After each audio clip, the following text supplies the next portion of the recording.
Having remote access, obviously, for controls and reporting in each of these facilities is kind of important, as well as for individual user accounts to have that remote access. How's remote access contributed to efficiency on the plant? And how many, I know you mentioned obviously before, if you had to have more than 3 clients, obviously you're adding more price.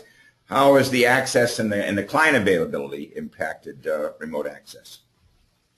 Yeah, so I mean the previous method of remote access was through GoToMyPC, essentially. When people needed access, it would log, they'd be consuming that resource on site.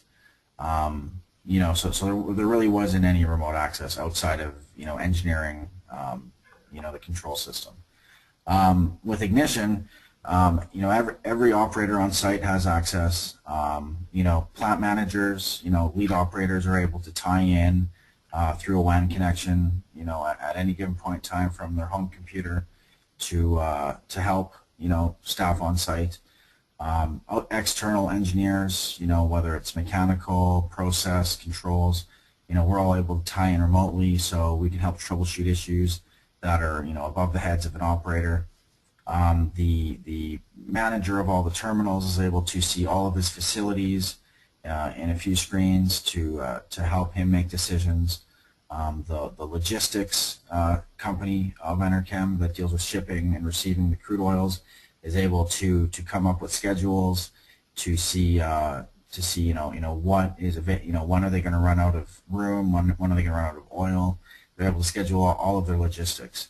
From the sales group, they're able to tie in. They're able to see what they have for available inventory, so they're not overselling, underselling, and then they're also able to see what the forecast is out of production, so they know, okay, we don't have enough today, but in the next 2 days we'll have enough fluid to fulfill this order.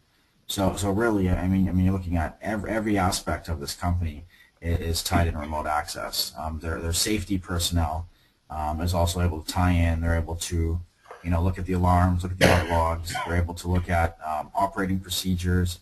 They're able to see who's been trained on what operating procedures.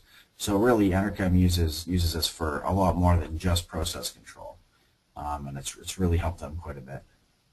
Actually, I can see what you're talking about there. When you think about rethinking the SCADA system, you got to think it across the enterprise. You got to think about it in terms of whatever, sales availability, inventory control. So these users have to be able to have access wherever they are in the organization or wherever they are located in or out of facilities in order to do that. So I think it's critical when one looks at a SCADA system now to say, think with the enterprise and think with the needs of anybody in that enterprise and what they can do with that information and how that will contribute to efficiency.